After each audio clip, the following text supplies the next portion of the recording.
오늘 백중맞이 낭량특집 두 번째 이야기 2. 오늘의 이야기는 엘리베이터 영가를 천도하다. 엘리베이터 귀신 이야기 들려드리도록 하겠습니다.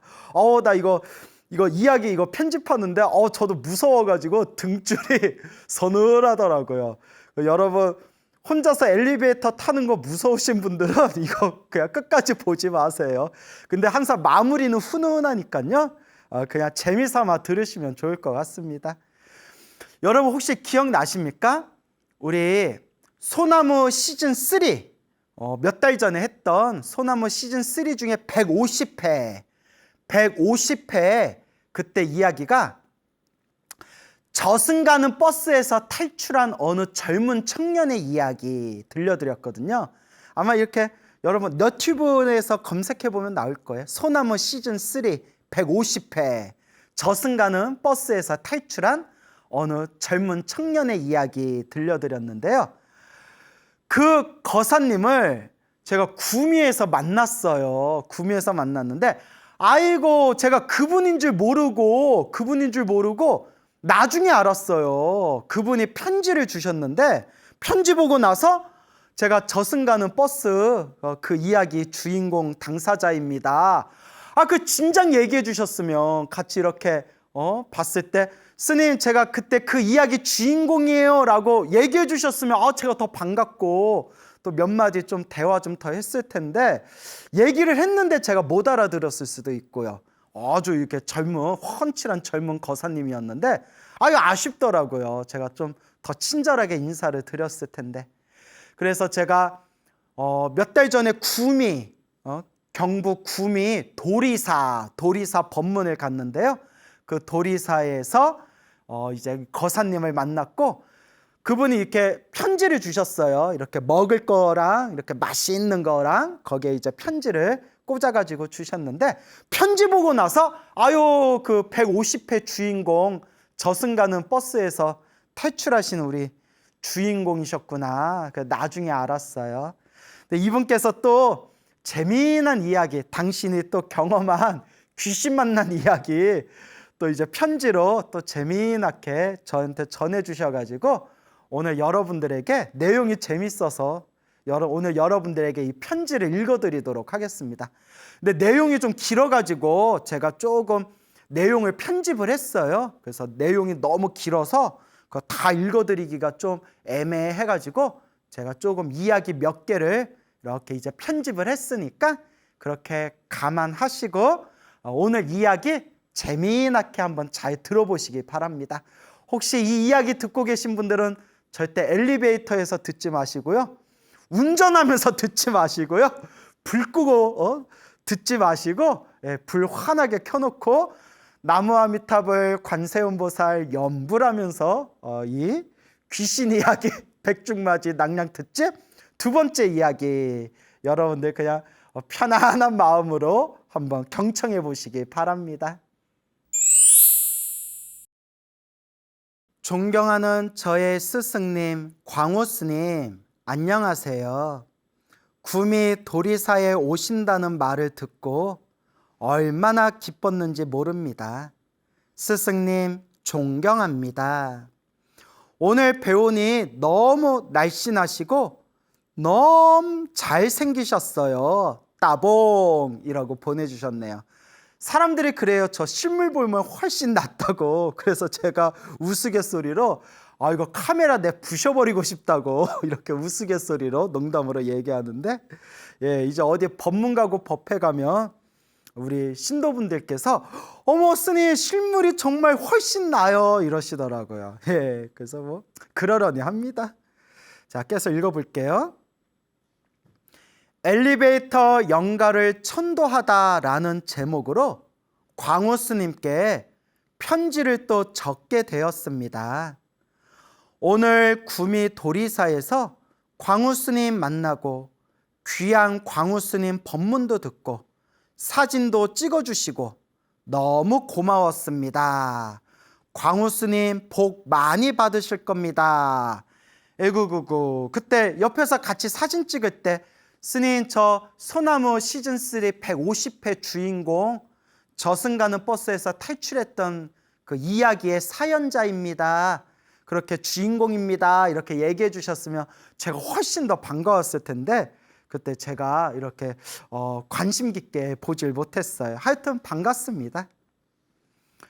광우스님, 소나무 시즌3 150회 저승버스를 탈출하고의 사연을 제가 보내드렸는데요. 그때 내용을 잠깐 더 추가해서 말씀드리면 제가 죽을 고비가 저승버스 외에도 3번이 더 있었는데요. 어이구구구. 첫 번째는 8살 때 부산 광안리 해수욕장에서 제가 호기심에 물 깊은 곳으로 계속 걸어갔는데 수심이 낮다 보니 계속 걸어 들어갔는데 오른쪽 발을 내디디니 어느 순간 발이 땅에 닿질 않았습니다. 아이고. 목까지 물이 차 있었는데 오른발이 땅에 닿지 않더라고요. 한 발만 더 갔으면 저는 아마 죽지 않았을까 생각합니다.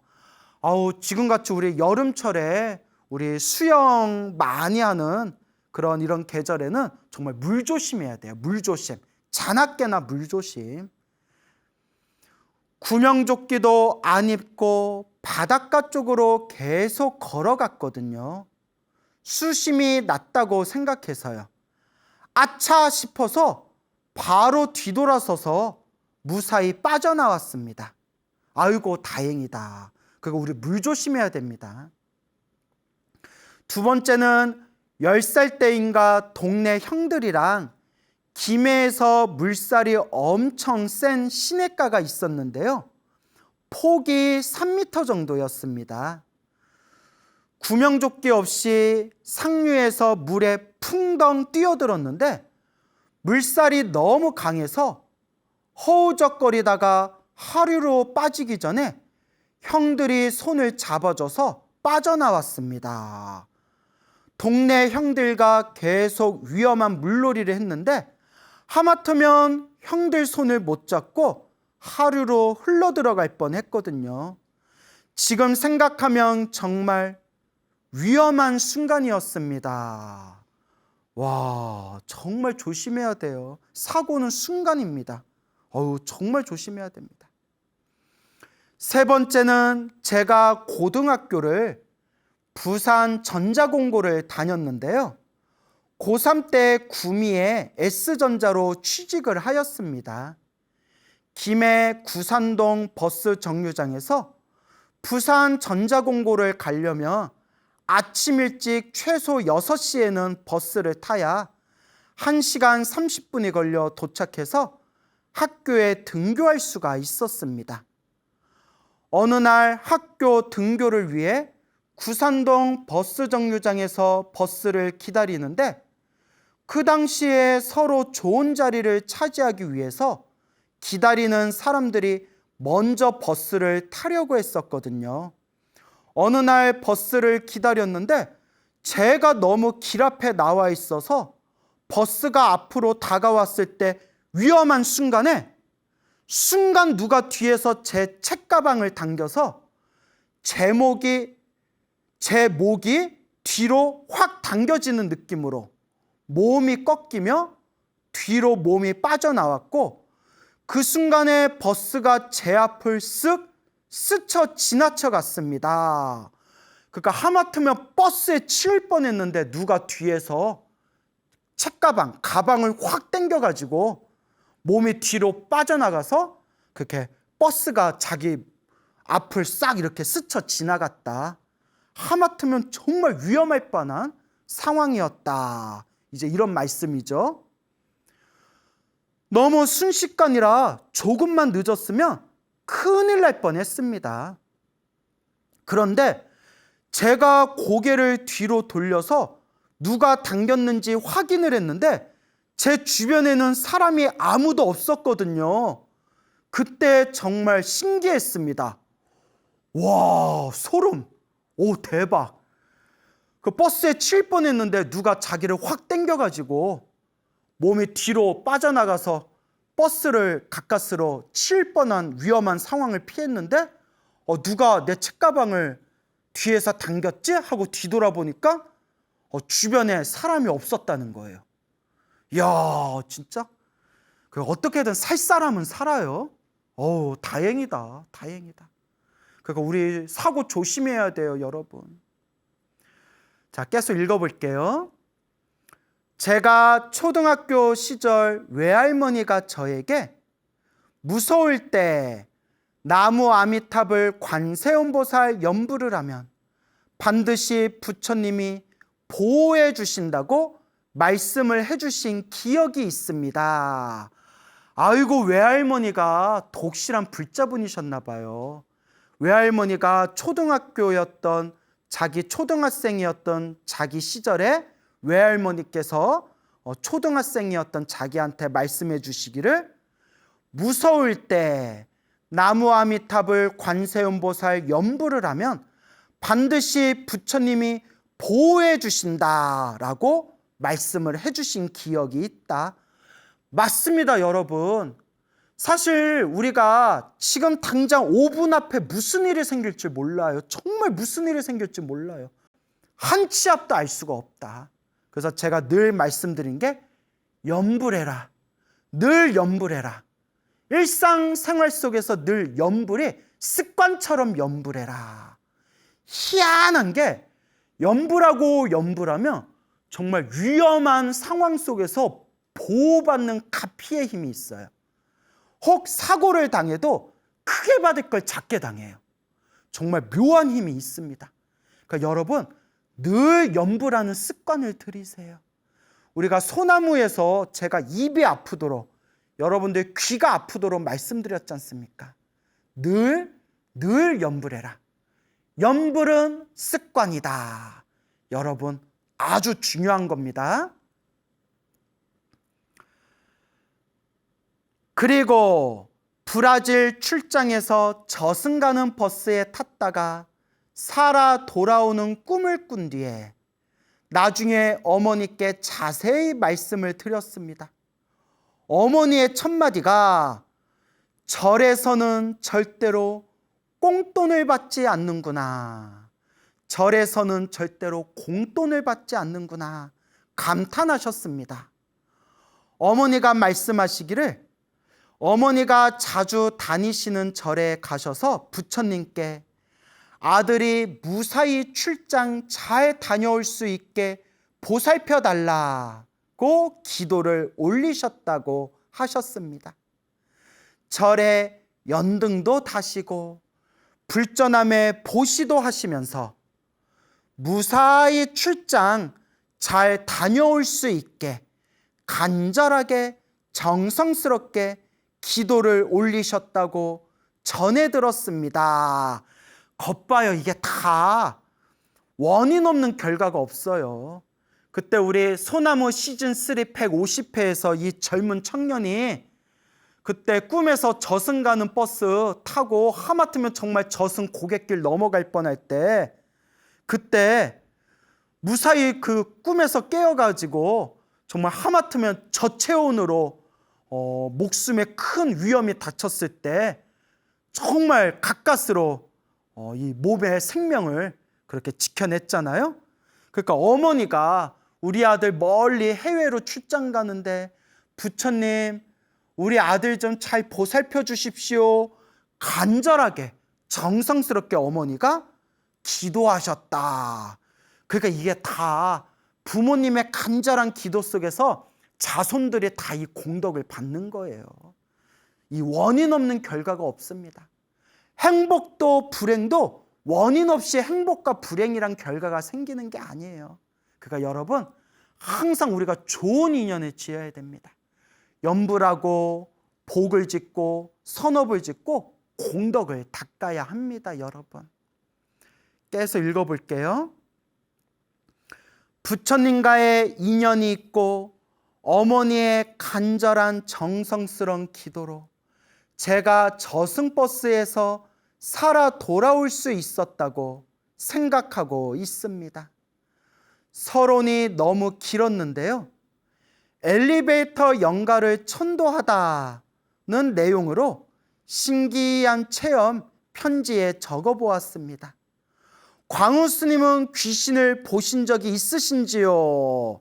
아우, 보고 싶지도 않아요. 진짜. 아우, 귀신 보고 싶지도 않아요. 저는 살면서 총 3번을 보았는데요. 별로 보고 싶진 않지만 어떻게 보게 되었습니다.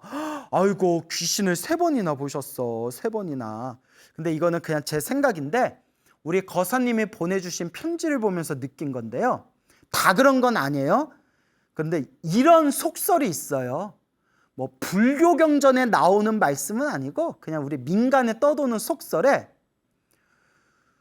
죽어야 할 사람이 죽지 않고 뭐 죽음 직전까지 죽을 고비를 넘기면 귀신을 많이 보게 된다라는 속설이 있어요. 혹시 그 얘기 들어보셨나요? 죽음의 고비에서 살아 돌아온 사람들이 영감이라고 하죠. 영감, 영적인 감각. 그래서 죽을 고비에서 살아 돌아온 사람들이 영감이 발달해가지고 영적인 감각이 발달해서 그렇게 남들이 보지 못하는 것을 좀 특별히 더 보는 그런 능력이 생긴다라는 말 그대로 속설이 있습니다. 속설. 그래서 그냥 우스개로 우리 거사님이 죽을 고비를 3번이나 넘겼잖아요. 그래서 이렇게 귀신을 3번이나 보신 게 아닌가, 그렇게 한번 우스개로 농담으로 생각해 봅니다. 자, 계속 읽어보겠습니다. 이거 무섭더라고요. 이거 처음 귀신을 본 거는, 자, 지금 읽어드린 거는 운전하고 계시는 분, 특히 밤에 운전하고 계시는 분 지금 듣지 마세요. 나중에 낮에 들으세요, 여러분. 이거 나 무섭더라고요, 여러분. 처음 귀신을 본 거는 26살에 중고차를 첫 구매하고 구미에서 김해로 차를 끌고 내려가는데 김해에 삼랑진 IC로 내려서 김해 방향으로 가다 보면 공장지대가 나옵니다. 김해에 들어가기 전에 공장지대가 있는데 양복 2차선 도로인데요. 김해 방향 1차선 도로로 가고 있는데 그때 시간이 밤 10시쯤이었던 것 같습니다. 밤 10시. 커버 도는 구간에서 갑자기 흰 소복을 입고 긴 생머리카락에 얼굴 형태는 달걀 형태인데 눈, 코, 입이 없이 달걀 얼굴이었습니다. 어떡해. 커버 도는 구간에서 갑자기 하얀 소복을 입고 긴 생머리카락에 얼굴 형태는 달걀 형태인데 눈도 코도 입도 없이 달걀 얼굴이었습니다. 그때 제 차 앞에 1m 정도 앞에서 갑자기 나타나서 고개를 내밀고 저를 쳐다보면서 운전자를 확인하는 모양이었습니다. 소름. 내가 이래서 운전을 안 해요.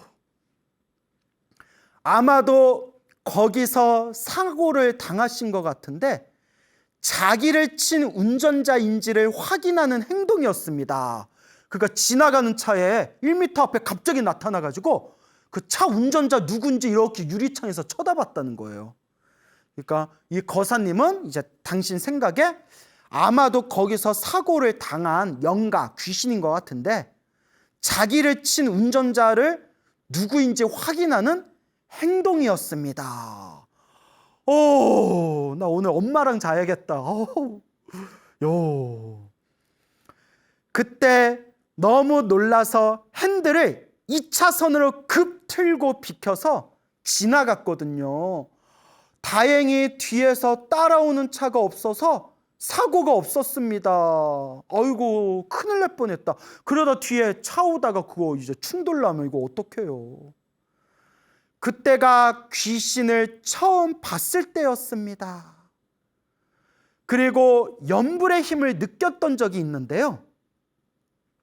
20대 초반에 김해에 있는 엄마 집의 작은 방에서 회사 일과 관련된 공부를 하고 있었는데 책을 펼쳐놓고 공부를 하다가 방에 불을 켜놓은 채 잠시 스르륵 하고 잠이 들었습니다.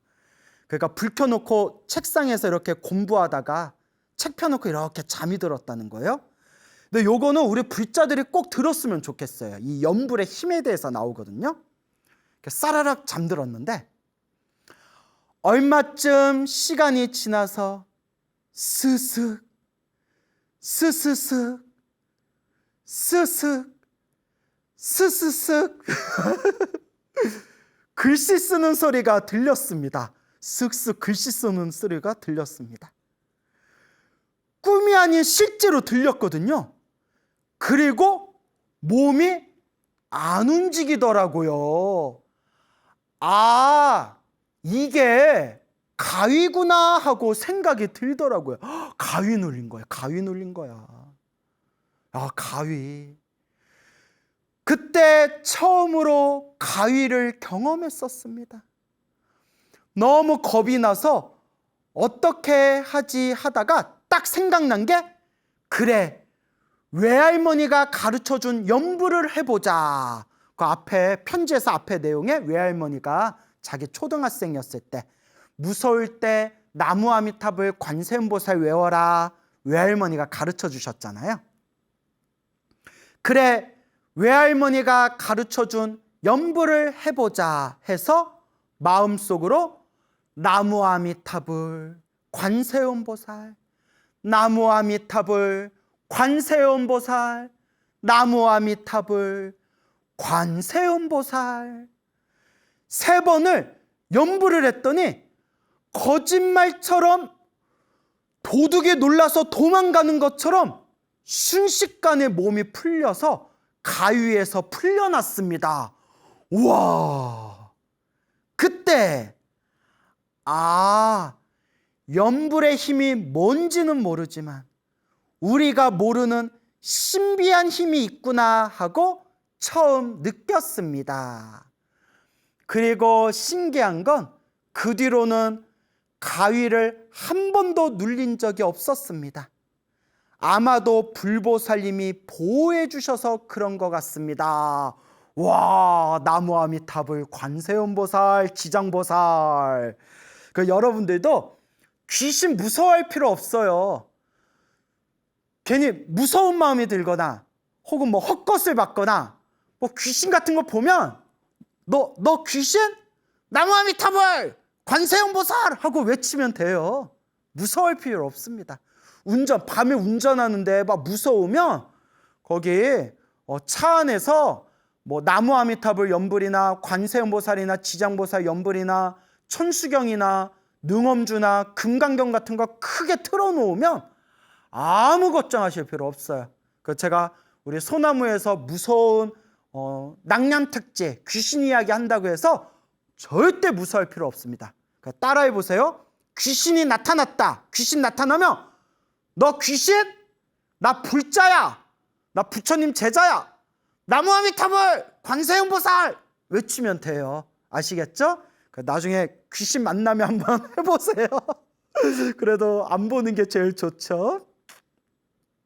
자, 계속 읽어보겠습니다. 그리고 마지막이 바로 엘리베이터 영가를 목격한 것이었습니다. 결혼하고 2011년도에 새로 이사를 왔는데 이사 온 지 약 11년 후인 2022년도에 있었던 일입니다. 그거 몇 년 안 됐네요. 2022년도에 있었던 일이니까. 아파트 지하 2층 엘리베이터에서 영가를 목격하였습니다. 오, 여러분 이제 밤에 엘리베이터 이제 못 탄다. 이제 못 탄다. 무서워서 어쩌나. 무서울 때 나무 아미탑을 관세음보살, 지장보살, 나무 아미탑을 부르시면 됩니다, 여러분. 엘리베이터 영가를 목격하기 전에 이상한 조짐이 먼저 있었는데요. 명가를 목격하기 몇 달 전쯤에 밤 11시 이후로 지하 2층에서 엘리베이터를 타고 혼자 올라가면 지하 1층에서 멈춰서 문이 열리는데 엘리베이터 앞에 기다리는 사람은 보이질 않고 문을 닫으려고 버튼을 누르면 삐삐 삐삐 소리가 나는 겁니다. 문이 닫히질 않는 겁니다. 30초, 40초 정도 문이 계속 안 닫히다가 겨우 닫히더라고요. 근데 삐삐 삐삐 소리 나는 경우는 제가 알기로는 엘리베이터 바깥쪽에서 버튼을 누르고 엘리베이터 안쪽에서 버튼을 서로 같이 누르면 삐삐 삐삐 소리 나는 걸로 알고 있습니다. 근데 엘리베이터 문 열렸을 때 아무도 없었대요. 엘리베이터 바깥에서 버튼을 누른 사람은 과연 누굴까요? 어우 소름. 지하 1층엔 아무도 없었거든요. 이런 현상이 너무 빈번하게 있었습니다. 지금 생각해도 섬뜩합니다. 또 하루는 지인들과 술 한잔하고 대리 기사님이 차를 아파트 지하 2층 주차장에 주차를 하고 혼자 2층에서 엘리베이터를 타고 올라와서 아파트 집 1층에서 엘리베이터를 다시 탔는데요. 지하 주차장과 아파트 엘리베이터가 분리되어 있는 구조입니다. 저희 집이 10층이라 10층을 눌렀는데 그때 4층, 6층, 8층 버튼에도 동시에 불이 들어왔었습니다. 10층 눌렀는데 엘리베이터에서 혼자서 10층 눌렀는데 갑자기 4층, 6층, 8층에 동시에 불이 들어왔대요. 와, 무섭다. 그때 깜짝 놀랐거든요. 뭐지? 하면서요. 근데 신기한 건 불 들어온 4층, 6층, 8층은 서지 않고 10층에만 엘리베이터가 멈춰섰습니다.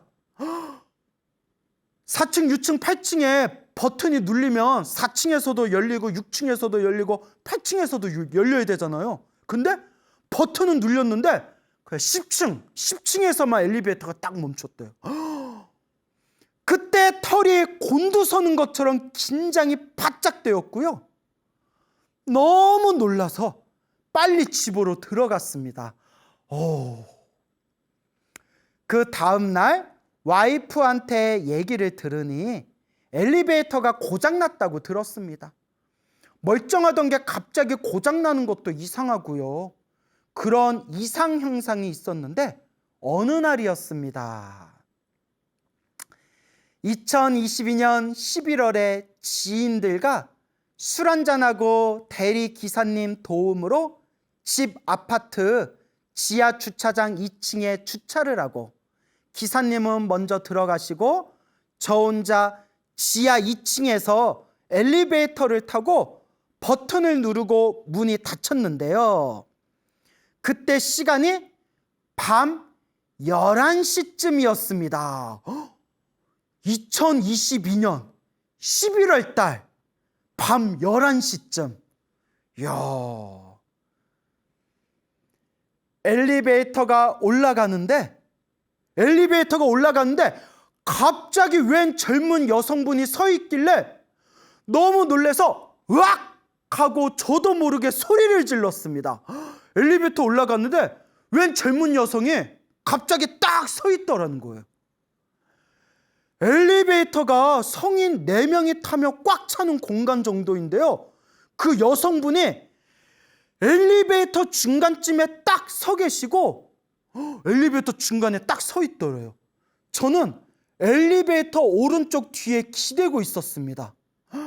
아니, 엘리베이터 성인 4명이 타고 있는데 여자가 혼자서 가운데 딱 서 있으면 어떡해요?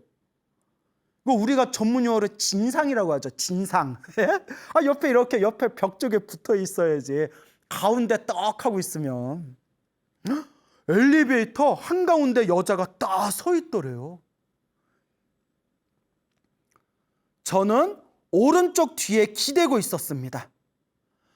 처음에는 너무 깜짝 놀라서 소리 지르고 당황했으나 침착하게 행동하자는 생각이 들어서 다시 정신을 차리고 보니 예전에 70, 80년대 옷차림인 것 같은데 윗옷은 빨간색 정장 자켓에 검정색 치마를 입고 검정색 구두에 긴 생머리인데 약 170cm 키에 머리부터 발끝까지 거의 발목 복숭아뼈까지 머리부터 발끝까지 머리카락이 길게 있었습니다. 여자 키가 170cm 키에 머리부터 발끝까지 머리카락이 길게 있었대요. 그러니까 우리 그 옛날 노래 중에 머리부터 발끝까지 한 이슈 그거 노래 아세요? 저 군대 있을 때 많이 들었는데 죄송합니다. 무서워. 엘리베이터 닫힌 문에 얼굴이 비춰져서 얼굴이 보였는데요. 30대 중반 정도로 보이는 미모의 얼굴이었습니다. 근데 보통 우리가 귀신은 거울에 안 비춘다고 하잖아요. 네, 그런데 엘리베이터 닫힌 눈에 그 여자 얼굴이 딱 비춰졌대요. 30대 중반 정도로 보이는 미모의 얼굴이었습니다. 예뻤대요. 예뻤어. 그 번호 따야 돼, 번호. 그분이 똑바로 앞만 쳐다보고 계시는데 제가 깜짝 놀라서 악 하고 놀라서 소리쳤을 때에는 앞만 보시다가 오른쪽으로 15도 고개만 잠깐 돌려서 눈빛으로 저를 쳐다보는 거였어요. 여러분, 그 정상적인 여자라면 그 엘리베이터 안에 남자가 으악 하고 비명 지르면 뭔가 반응을 해야 되잖아요. 어머, 왜 그러세요? 어머, 왜 그래요? 뭐 이래야 되는데 가만히 앞만 보다가 비명을 지르니까 오른쪽으로 고개를 15도로 자기를 이렇게 쳐다봤다는 거예요. 와, 그나마 예뻤으니까 다행이지. 무섭게 생겼으면 막 그냥 졸도한다, 졸도해. 자, 읽어볼게요. 보통 옆에 사람이 놀라면 그 사람도 같이 놀라거나 고개를 돌려서 쳐다보는데 놀라는 행동도 없고 가만히 앞만 바라보고 있는 게 이상하더라고요. 그 당시에는 너무 당황해서 연불 생각이 나지 않아서 그럴 때 연불했어야죠. 근데 맞아요. 너무 놀라면 연불할 생각도 안 나요. 그러니까 항상 연불이 습관이 돼야 돼요. 연불은 습관이다. 그 당시에는 너무 당황해서 연불 생각이 나지 않아서 엘리베이터가 열리자마자 죄송합니다 라며 3번 말씀드리고 엘리베이터에서 내렸고요. 뒤돌아보지 않고 바로 집으로 올라왔습니다. 아무리 생각해도 이상해서 곰곰이 생각해보니 긴 생머리카락이 발목까지 길게 늘어진 게 사람이 아닌 것 같아서 그 뒤로 그 엘리베이터를 탈 때마다 우리 같은 그 엘리베이터 어떻게 또 타겠어요? 근데 그 뒤로 그 엘리베이터를 탈 때마다 나무아미탑을 관세음보살 연불을 계속해주고 저와 인연 있는 영가분들이 모두 좋은 곳에 가시길 바랍니다. 극락세계 왕생하소서라고 기도해드렸어요. 참 잘했습니다. 완전 정답입니다. 엘리베이터 탈 때마다 나무아미탑을 관세음보살 연불하고 저와 인연 있는 영가분들이 모두 좋은 곳으로 가시길요 극락왕생 하소서라고 기도해 드렸습니다. 최고입니다. 이게 정답입니다. 그때 22년 11월 당시가 광우스님 소나무를 한참 보고 있던 때라 기도하는 방법과 법문을 자주 듣고 천수경, 정토삼부경, 지장경, 금강경, 법화경 기도를 하고 있었거든요. 어휴, 기도 열심히 하시네. 연부를 수시로 하고요. 그렇게 시간이 지나고 2003년 3월 24일에 꿈을 꾸었습니다. 또 날짜까지 정확하네요. 2023년 3월 24일 날 꿈을 꾸었습니다. 꿈에 택시를 타고 있는데 제 옆에 젊으신 모르는 여성분이 타고 계시던데 복장이 그 당시에 엘리베이터에서 봤던 미모의 여성분 복장이랑 비슷했습니다.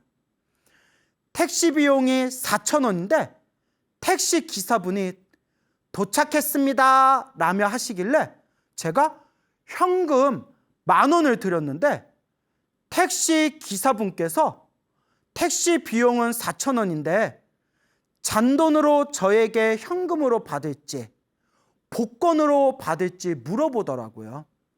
제가 복권으로 주세요라고 말씀드렸더니 알겠다고 하면서 택시가 도착한 그곳에 주변 주민분들이 잔치집처럼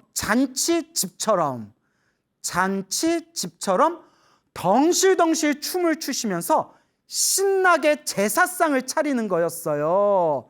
제가 이거 예전에 소나무에서 자주 말씀드렸죠. 꿈에서 사람들이 제사상 차리고 제사 올리면서 사람들이 막 기뻐하는 게 영가들이 천도되는 그런 몽중가피 꿈이다. 제가 소나무에서 여러 번 말씀드렸죠. 제사상 차리는 모습에 제가 너무 당황해서 다시 택시 기사에게 그냥 복권은 됐고요, 현금으로 주세요라고 했는데 택시 기사가 알겠다며 제가 원래 줬던 10,000원에 4,000원을 더해서 14,000원을 제게 주었습니다. 그리고 꿈이 깼는데 그 다음 날인가 며칠 뒤에 PC로 게임 결제한 게 있는데 게임 가격 약 7, 8만 원 정도 결제했거든요. 신기한 게 카드 결제를 했는데 결제는 된 걸로 확인했는데 실제로는 카드 결제가 되질 않았고요. 게임은 다운로드가 정상적으로 다운 완료된 걸로 확인하였습니다. 정말 신기했습니다. 와, 그럼 7, 8만 원 카드 결제하고 게임 다운로드 받았는데 분명히 7, 8만 원 결제한 걸로 확인이 됐는데 실제로는 돈이 안 나갔다는 거네요. 와, 개꿀. 와, 7, 8만 원 벌었어. 한편으로는 좀 참았다가 복권으로 받을 걸 하는 생각이 들었거든요. 중생의 욕심이란 히히. 그리고 그 뒤에 광우 스님 법문을 보니까 제사상 차리는 꿈이 영가천도라는 것을 알게 되었습니다. 영가천도 내용을 보고 제가 부처님의 연불공덕과 기도의 힘으로 나와 인연 있는 영가분들을 천도하였구나라고 깨달았습니다. 지금도 그 지하주차장 엘리베이터를 타면 나무아미탑을 관세음보살 연불을 마음속으로 계속 해주고 있습니다. 그리고 그 꿈을 꾼 뒤로는 다시는 본 적이 없었습니다. 와, 영가천도 됐나 보다. 엘리베이터 영가천도 됐나 보다.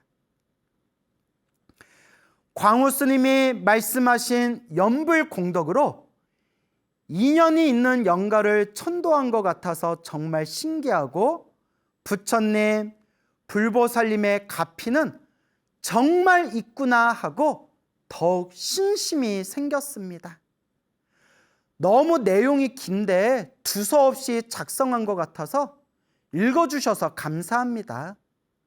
좋은 본문 항상 감사드리며 또 뵐 수 있으면 좋겠습니다. 광우 스님 성불하십시오. 나무 서가모니불, 나무 아미타불, 나무 관세음 보살.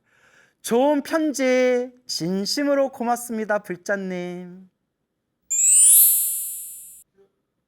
예, 여러분 오늘 이야기 어떻게 흥미진진하게 들으셨습니까? 귀신이니 영간이 우리가 집착할 필요는 없지만 그렇다고 무시할 수도 없어요. 우리 지장경, 지장보살 본원경 지장경에서도 이 영적인 현상에 대해서 자세히 말씀하고 있지 않습니까? 그래서 우리가 집착할 필요는 없지만 또 우리가 무시할 수도 없습니다. 하지만 진정한 불자라면 절대 무서워하거나 두려워할 필요 절대 없습니다. 분명히 부처님께서 경전에서 부처님께서 분명히 증명하셨습니다. 염불해라. 염불하면 세상의 그 어떤 악한 존재들도 절대 염불하는 사람을 감히 절대 해를 입힐 수가 없다. 염불하는 불자는 반드시 불보살님이 보호해 주신다. 두려워하지 말고 걱정하지 말아라. 염불해라 라고 부처님께서 분명히 증명하셨습니다. 그러니까 여러분 두려워하지 마시고 무서워하지 마시고 너무 여러분 마음으로 그러한 영적인 것들에 대해서 너무 마음으로 집착할 필요가 없습니다. 염불하고 기도하고 공덕을 닦으시기 바랍니다. 부처님의 가피가 항상 우리와 함께 찬란하게 광명을 비추고 계십니다. 여러분, 오늘 여러분들에게 어느 불심이 깊은 노보살님의 아주 신비한 영험 이야기 하나 들려드릴까 합니다.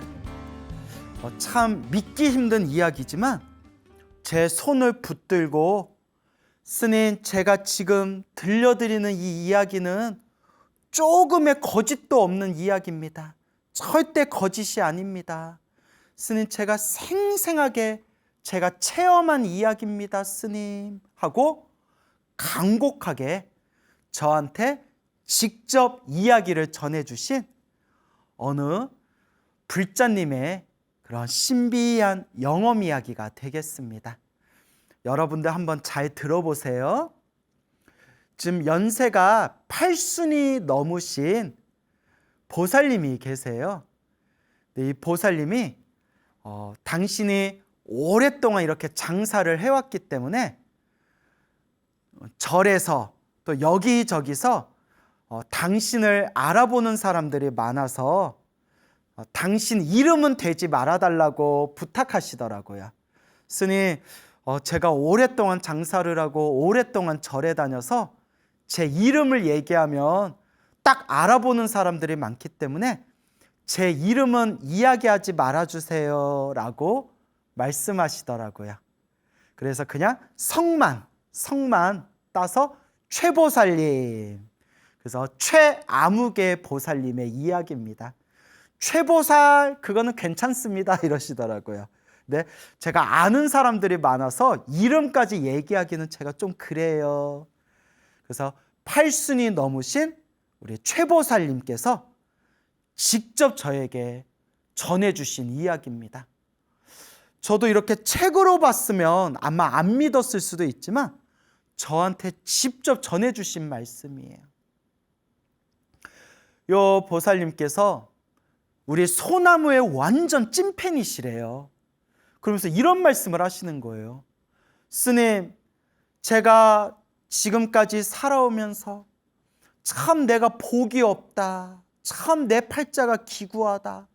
내가 복이 없다라고 생각했는데 제 인생의 최고의 복이 소나무를 만난 겁니다. 광우 스님 소나무를 만난 겁니다. 이러시더라고요. 그래서 제가 깜짝 놀래가지고 뭐 또 그렇게까지 또 그러니까 하시는 말씀이 또 귀가 좀 어두우시대요. 그래서 다른 훌륭하신 스님들 법문이 다 좋지만 다른 스님들 법문은 이렇게 귀에 잘 안 들어오신대요.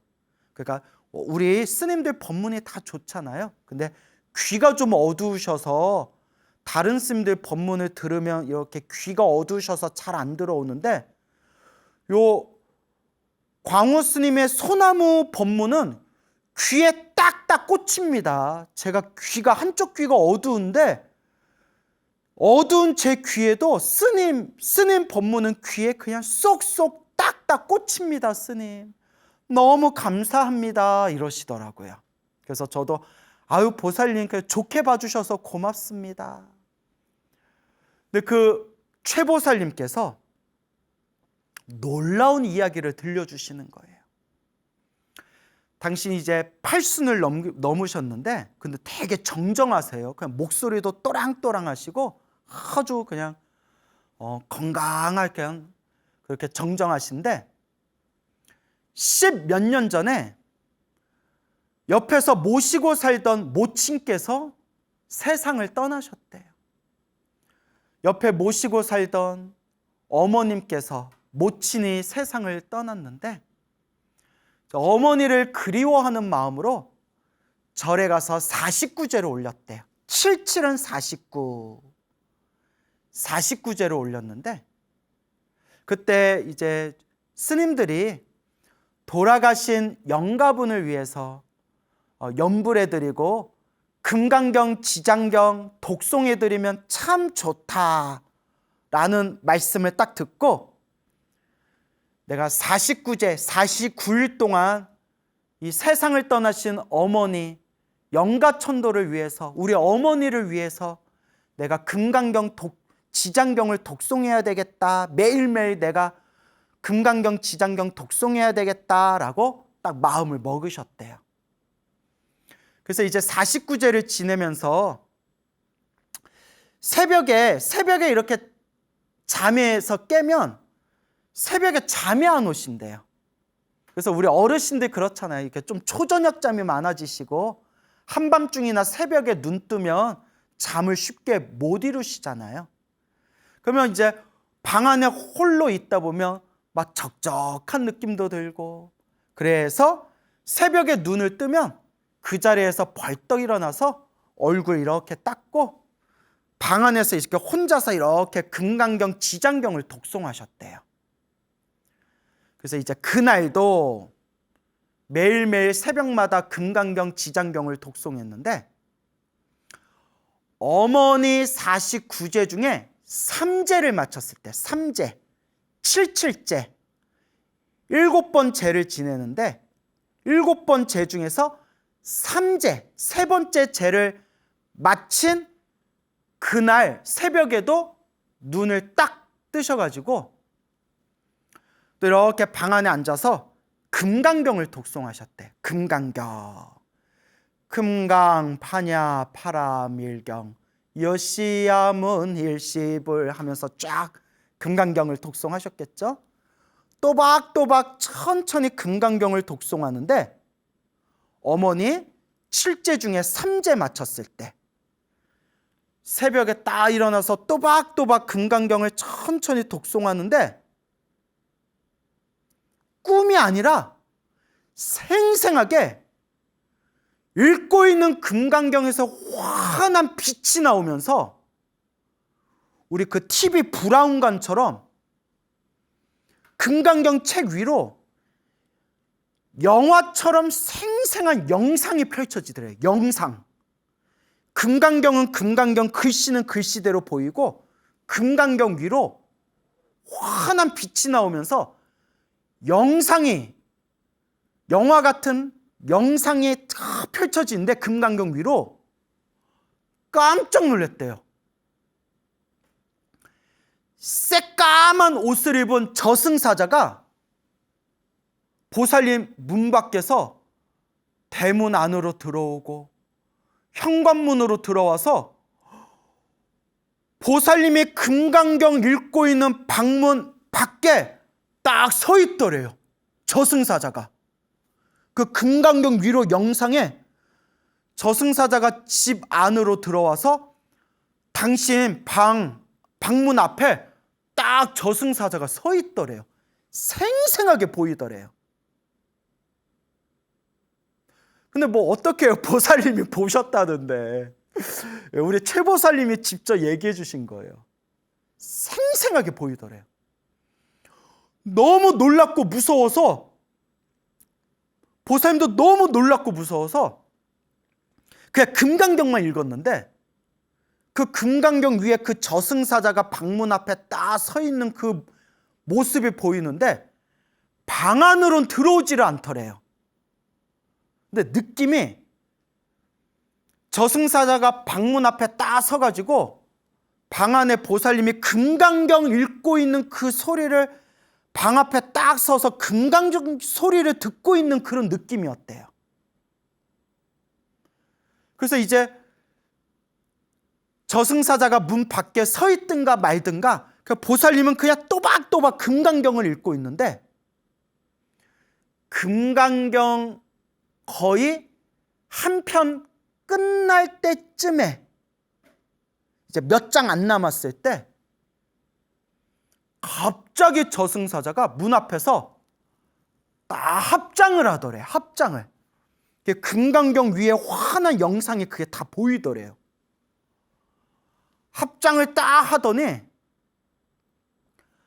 방문 밖에서 방 안에 있는 그 보살님을 향해서 합장 반배 인사를, 공손하게 인사를 하고 허리를 숙이고 아주 공손한 모습으로 합장을 하면서 뒷걸음질 치면서 저승사자가 문 밖으로, 집 밖으로 사르르르르 이렇게 사라지더래요. 합장하고 고개 숙이고 뒷걸음질 치면서. 그러면서 금강경 다 읽고 저승사자가 집 밖으로 완전히 나가는 그 영상의 모습을 마지막으로 마치 비몽사몽 같은 그 환상에 딱 사라졌대요. 보살님도 너무 놀래가지고, 야, 이게 꿈인가? 이게 생신가? 보살님이 너무 놀랬대요. 보살님조차도. 그러면서 느낌이, 저승사자가 나 데리러 왔다가 금강경 소리 듣고 저승사자가 자기 못 데려가고 저승사자가 그냥 물러난 그런 느낌인데, 그 금강경 소리에 귀를 이렇게 기울이면서 금강경 끝날 때쯤에 너무나 공손하게 합장 인사를 올리면서 합장하고 허리를 숙인 상태에서 그 뒷걸음질을 하면서 집 밖으로 나가더래요. 보살님이 그 모습이 생생하게, 아직도 생생하게 그게 기억이 난대요. 스님, 거짓말이 아닙니다. 내가 부처님 제자인데 스님한테 어떻게 거짓말을 합니까? 생생하게 그걸 봤습니다. 이러더라고요. 그러니까 저도 와, 신기하다. 뭐, 예? 솔직히 뭐 책으로 봤으면 에이 이랬을 수 있지만, 어떡해요, 보살님이 직접 찾아와서 해주신 얘긴데, 한치의 거짓도 없다는데. 우와, 신기하다 보살님. 와, 나도 오늘부터 금강경 읽어야겠다 냥 막 이러고 있는데, 그렇게 그런 체험을 하고 새벽마다 금강경, 지장경을 계속 독송하는데, 오제 때 했대. 오제. 아까 이야기는 어머니 7제 중에 3제가 끝난 뒤에 그날 새벽에 있었던 일이었고, 그 뒤에 3제가 지나고 5제 때, 3제 지나고 4제 지나고 5제 때, 5제를 사찰해서 49제, 7제 중에서 5제를 마치고 또 새벽에 일어나서 그때도 이제 지장경을 독송했대요. 지장경을 딱 독송하는데, 아니나 다를까 지장경 위로 또 환한 환상이 펼쳐지는데, 한편의 영화가 생생하게 그 영상이 펼쳐지는데, 보살님 귀에 생생하게 현관문, 철문이잖아요. 철문, 철로 된 현관문을 누가 부싯듯이 꽝꽝 발로 막 뻥뻥 차듯이 현관문을 누가 발로 꽝꽝 치면서 현관문이 벌컥 열리는데 생전에 살아생전에 그런 모습은 처음 봤대요. 지독하게 무섭게 생긴 악귀가 현관문을 막 부싯듯이 내리치면서 악귀가 집 안으로 들어와서 이번에는 방문을 열고 그 악귀가 지장경 읽고 있는 최보살님, 보살님 등 뒤에 악귀가 딱 서 있더래요. 뒤에 생생하게 느껴지더래요. 그 악귀가 마치 자기를 데려가려고, 그러니까 약간 이런 느낌이었대요. 저승사자가 나 데리러 왔는데 금강경 소리 듣고 오히려 합장 인사 올리고 뒷걸음질 치면서 그냥 돌아가고, 저승사자 갖고 안 되니까 무시무시한 그 괴물 같은 존재가 마치 자기를 데려가기 위해서 자기를 찾아온 그런 느낌이었대. 그냥 보살님 느낌이, 당신이 느낀 게. 등 뒤에 딱 서가지고 자기를 막 데려가려고 하는데 보살님이 너무 무섭고 너무 놀래가지고 그냥 지장경만 읽었대요. 뒤도 돌아보지 않고 막 지장경만 읽었대요. 마치 뒤에 그 악귀가 네가 얼마나 버티나 보자라는 그런 느낌으로 막 자기를 막 뒤흔드는데, 지장경에만 집중하고 지장경 독송하고 있는 자기를 끝내 자기를 무너뜨리지를 못했대요. 최보살님을, 지장경 읽고 있는 그 최보살님을 무너뜨리지 못하고 막 어떻게든 데려가려고 막 애쓰는 게 등 뒤에서 느껴지는데 보살님은 그냥 지장경만 읽었대요. 그렇게 지장경을 읽어서 이제 지장경도 끝날 때쯤 되니까 그 무시무시한 악귀가 사르르르르 그냥 모든 걸 포기하고 모든 걸 체념하고 이렇게 집 밖으로 싹 사라졌더래요. 그리고 지장경을 다 읽고 나서 보살님이 너무 무서워서 방 밖으로 못 나갔대요. 너무 무서워서, 너무나 생생해서. 물론 현관문은 부서진 게 아니고 꽝꽝 소리를 들었지만 실제로 뭐 부서진 건 아니고 꽝꽝 소리로 내면서 이제 악귀가 방 안에까지 들어왔는데 사르르 지장경 소리를 들으면서 사르르 사라졌대요.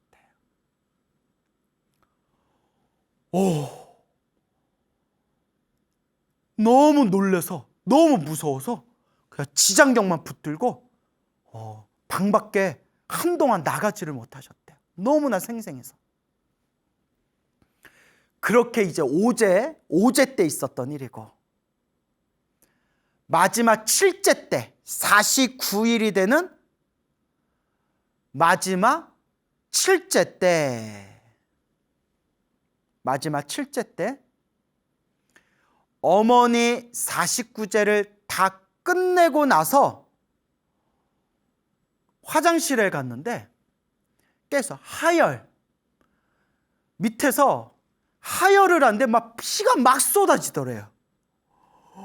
보살님도 막 놀래고 막 피가 막 쏟아지다가 화장실 몇 번 왔다 갔다 하면서 그때 49일 7제를 끝난 그날, 어머니 49제가 끝난 그날 이제 마음은 홀가분했지만 화장실에 막 몇 번을 가면서 막 하혈을 하고 막 피를 쏟아내면서 결국 졸도를 하셨대. 그 의식을 잃고 그냥 쓰러지셨대요.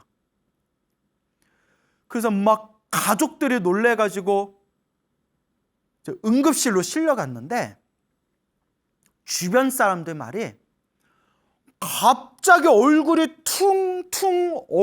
막 퉁퉁 부어 올라가지고 어느 정도였냐면 눈, 코, 입이 살 속에 파묻혀서 눈, 코, 입이 보이지 않을 정도로 얼굴이 퉁퉁 부었대요.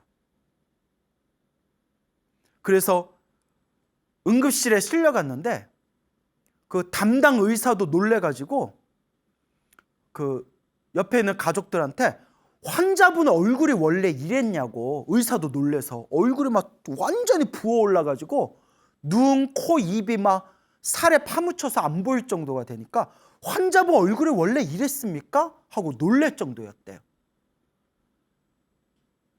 그래서 응급처치를 하는데 그때 몸뚱아리는 응급실에 누워서 응급처치를 받고 있던 바로 그때 보살님은 저승길을 걷고 있었대요. 꿈이라고 하기에는 너무나 생생하더래요. 이렇게 그냥 어딘지 알 수 없는 새까만 저승길을 걷고 있는데 요 최보살님이 하신 말씀이 세상에 그 저승길에 그렇게 저승사자들이 꽉 차 있더래요. 그러니까 저승사자가 한두 명이 아니라는 거예요. 보살님 말씀이. 저승사자, 수많은 저승사자가 저승길에 꽉 차 있는데 자기가 그 길을 걷다가 드디어 딱 큰 대문 앞에 도착했대요. 대문 앞에 딱 도착했는데 그 대문 앞에서 막 길 옆에 막 오만 것들을 봤대요. 막 스님도 있고 스님 제자분들도 있고 막 이상한 것도 있고. 그리고 대문 앞에 딱 도착했는데 느낌상 그 대문이 이제 저승으로 들어가는 문이더래요. 이제 그 문 들어가면 끝나는 거예요. 그 저승으로 들어가는 그 문에 들어가려는데 큰 대문 앞에 요 보살님이 하시는 말씀이 개, 유식한 말로 도그, 강아지, 개처럼 생긴 엄청나게 덩치가 크고 무시무시하게 생긴 짐승이 문 앞에 딱 버티고 있어서 비켜주지를 않더래요. 근데 우리 가끔 뭐 옛날 무슨 신화에 보면 지옥 문 앞을 지키는 개, 뭐 이런 거 있잖아요. 뭐 머리가 3개 달린 개, 뭐 이런 게 있고, 뭐 우리 경전에 보면 지옥 얘기할 때 구리로 만들어진 개가 지키고 있고 뭐 이런 표현이 있거든요. 구리로 만들어진 개와 구리로 만들어진 뱀과 쇠철, 구리로 만들어진 매가 날아다니고 뭐 이런 거 경전 보면 나오거든요. 뭐 그건진 모르겠지만 개처럼 생긴 무시무시하게 생긴 짐승이 대문 앞에 딱 버티고 서서 비켜주질 않더래요. 나 여기 들어가야 되는데 저놈의 짐승이 비켜주질 않네. 나 여기 들어가야 되는데. 그때 누가 자기 옆을 지나가다가 보살님한테 딱 이렇게 얘기하더래요. 그 옆에 나무로 만든 막대기, 나무 막대 그 회초리로 저 짐승을 후려치면, 저 짐승을 때리면 저 문으로 들어갈 수 있어 하고 누가 이렇게 가르쳐 주더래요. 그래요? 하고 이거 보니까 정말 그 대문 옆에 이렇게 나무로 만든 막대기, 나무 회초리가 이렇게 있더래요. 이렇게 쌓여 있더래요. 요걸로 저 짐승을 때리면, 저 짐승이 비끼면 저승문으로 들어갈 수 있겠구나. 저 문에 들어갈 수 있겠구나. 그리고 나무 막대기, 회초리를 꺼내가지고 그 짐승 후려쳤대요. 저리 비켜라 하고 후려쳤는데 꿈쩍도 안 하더래요. 그 개가, 그 짐승이 꿈쩍도 안 하더래요. 아무리 후려치고 아무리 때려도 짐승의 대문에서 비키지를 않더래요. 이놈의 짐승아 비켜라 하고 아무리 때려도 안 비키더래요. 그래서 이제 나무 회초리도 거의 다 떨어졌을 때쯤에 이걸 어떡하나, 이거 들어가야 되는데 이거 어떻게 해야 되나 하고 그 문 밖에서 이렇게 서 있는데 저 멀리서 저 그 고갯길 밑에서 헛둘 헛들 뭐 이렇게 구호 소리가 들리더래요. 그래서 뭔 소린가 하고 봤더니 그 군복을 입고 전투모를 쓴 군복과 전투모를 쓴 20-30명 정도 되는 군인들이 이렇게 뛰면서 훈련을 받고 있더래요. 헛들 헛들. 근데 옷은 인간 세계 전투복하고 비슷한데 쓰고 있는 전투모 모자는 인간 세계에서 볼 수 없었던 모자였대요. 뭐 그분 말씀이. 근데 굉장히 내용이 디테일하죠. 사실 이것보다 더 자세히 말씀해 주셨는데 제가 시간 관계상 그냥 핵심만 이렇게 말씀드리는 거예요. 그래서 헛돌하고 20-30명의 군인들이 막 훈련받으면서 뛰어오고 있는데 그 군인들을 통솔하는 지휘자가 여자였대요. 여자 군인이었대요.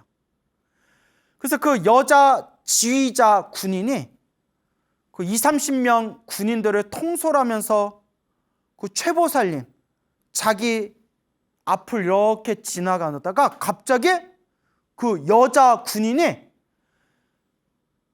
까르르르 하고 막 웃더래요. 막 웃으면서 최보살님 자기를 손가락질하면서 여자 군인이 막 손가락질하면서 야 저기 봐라 저거 봐라 야 저것 좀 봐라 하고 자기를 막 손가락질하더래요.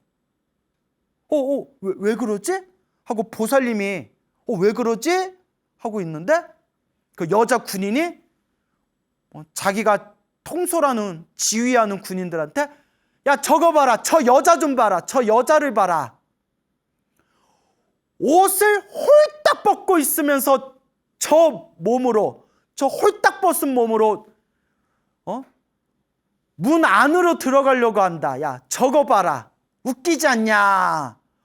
옷을 홀딱 벗고 있으면서 저 몸으로 문 안에 들어가려고 한다. 그래서 막 까르르 하고 자기를 가리키면서 막 웃더래요. 여자 군인하고 막 군인들. 순간 무슨 홀딱 벗어? 무슨 소리지? 하고 보살님이 자기 몸을 딱 보는 순간 깜짝 놀랐대요. 자기 몸뚱아리가 실 한 오락이 없는 완전 그냥 맨몸이었대요. 그 순간 보살님이 자기가 실 한 오락이 하나도 걸치지 않은 그냥 자신의 그런 맨몸을 딱 보면서 알몸을 보면서 너무 부끄럽고 너무 창피하더래요. 어머 어떡해 이거 사람들이 내 몸 보면 어떡해. 옷도 안 입고 내가 여기 들어가려고 했구나. 아이고 내가 옷도 없이 여길 들어가려고 했구나 하면서 너무 창피하고 부끄러워서 순간 다시 집으로 가서 옷을 갖춰 입고 다시 와야겠다. 옷을 다시 갖추어 입고 다시 와야 되겠구나. 지금 맨몸이니까 이 몸으로 내가 들어가면 안 되겠구나. 아이고 창피해라. 아이고 부끄러워라. 집에 가서 옷 입고 다시 와야 되겠다 하고 왔던 길로 다시 돌아가는 순간 정신을 딱 깬 거예요. 저승 입구에서 돌아온 거예요. 그리고 정신을 딱 깨니까 그때서야 당신이 응급실에 와서 3일 동안 의식이 끊겼던 거예요. 3일 동안 의식이 없는 그런 의식 불명 상태로 누워 있다가 옷 입고 다시 와야지 하고 집으로 돌아가려고 길을 거꾸로 가는 그때 눈이 딱 떠지고 의식이 돌아온 거예요. 그리고 몸이 다시 원래 상태, 정상 상태로 돌아오면서 노보살님이 아우 나 몸 괜찮으니까 나 퇴원하겠습니다 하니까 의사 선생님이 아유 지금 안 된다고 며칠 좀 더 지켜보자고 의사가 막 붙들어가지고 지금 퇴원하면 안 된다고. 그래서 의식이 깨어서 일주일 후에 건강한 몸으로 붓기도 빠지고 건강한 몸으로 퇴원을 하셨대요. 그러면서 노보살님이 하신 말씀이 스님 제가 그 문을 들어갔으면 저는 그게 제가 이제 제 숨이 멈추는 거겠죠.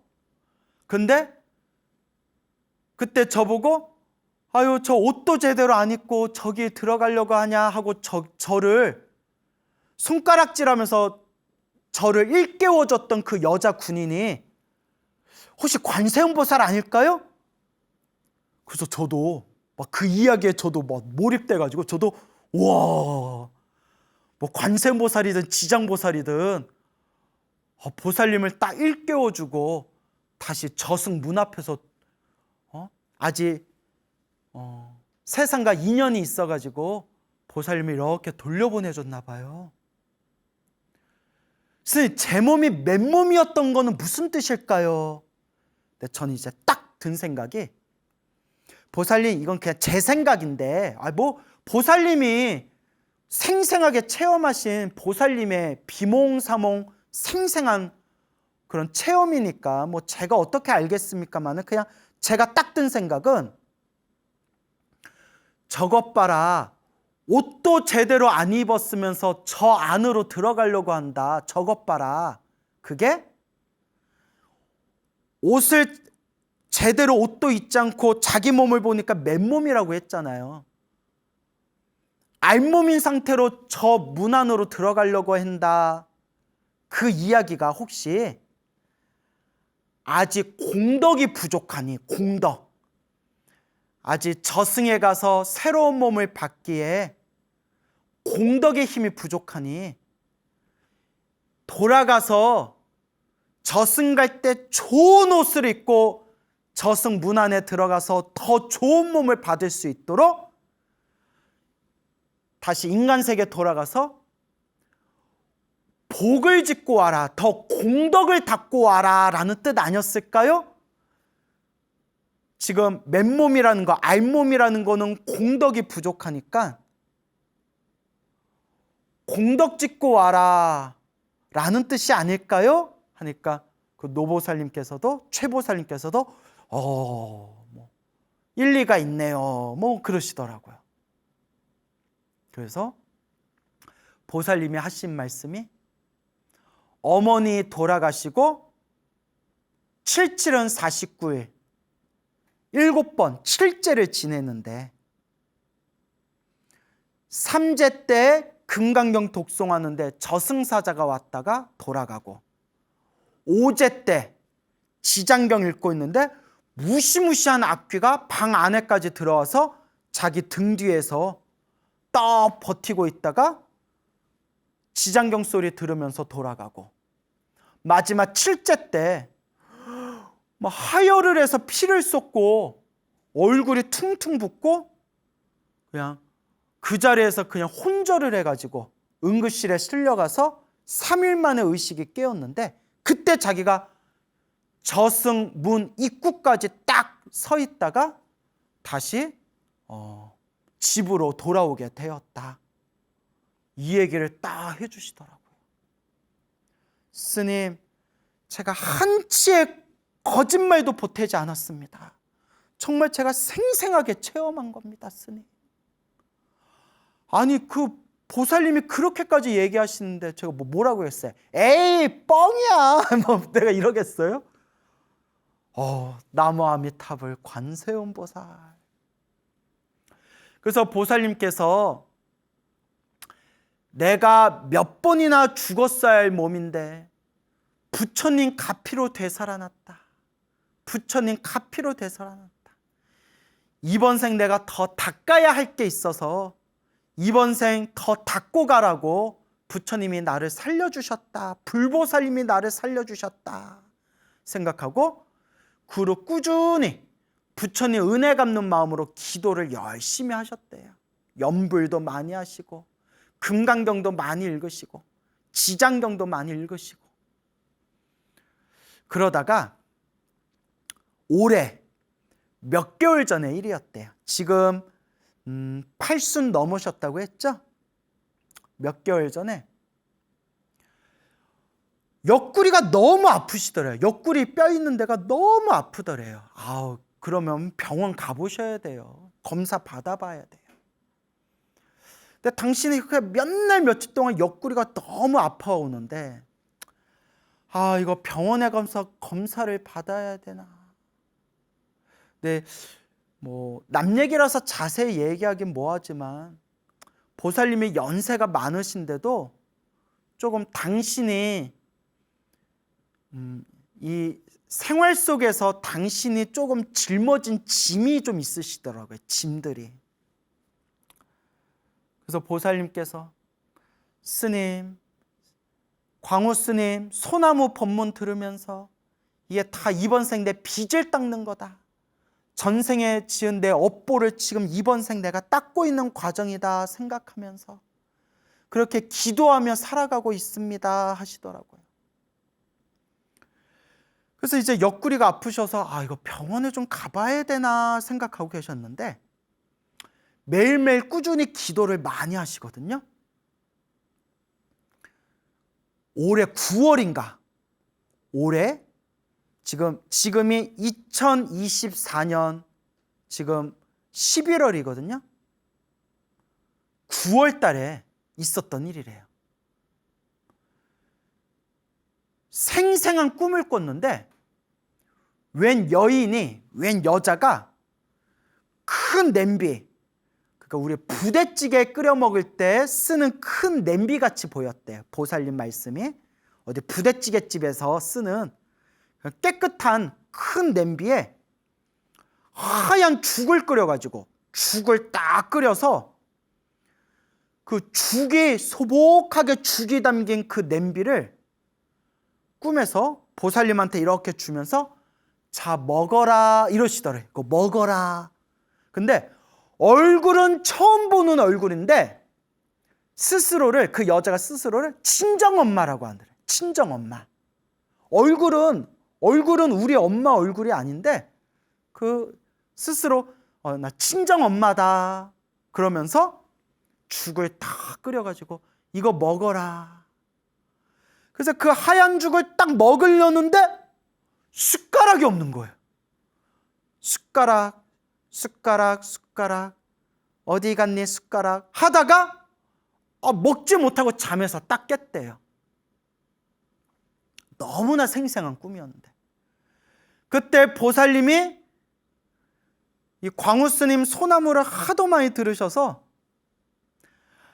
아이고 그거 불보살님이 나에게 복을 주시려고 꿈에 몽중가피 꿈에서 나에게 가피를 내려주시려고 이거 먹으라 했는데 저도 못 먹었네. 내가 복이 없어서 저도 못 먹네.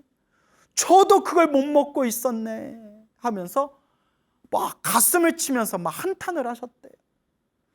영락없이 꿈에 이게 불보살님이 이게 몽중가피를 주시려고 꿈에 친정엄마라는 모습으로 죽을 딱 끓여가지고 자기 먹이려고 복을 주시려고 냄비에다 죽을 끓여서 주셨는데 당신 복이 없어가지고 숟가락이 없는 바람에 그걸 못 먹었다는 거예요. 아이고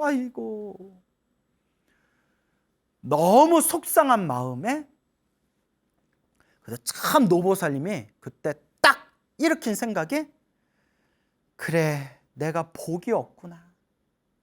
내가 업보가 아직도 이렇게 두껍구나.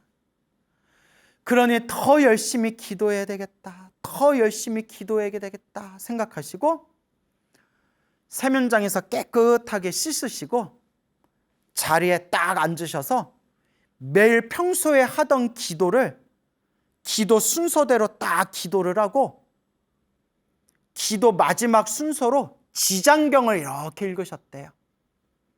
평소에 당신이 뭐 금강경도 읽고 뭐 화엄경 약창계도 읽고 모도 읽고 그 다음에 이제 마지막에 딱 지장경 마지막 순서로 지장경을 딱 기도를 하고 있는데 지장경을 또박또박 천천히 읽고 있는데 정수리에서 가랑비가 사르르르르 가랑비가 이렇게 정수리 위로 쏟아지더래. 가랑비 축축한 가랑비가 머리 위로 뚝뚝 가랑비가 막 스며들더래요. 정수리 위로. 지장경 읽으면서 뭐지? 비가 오나?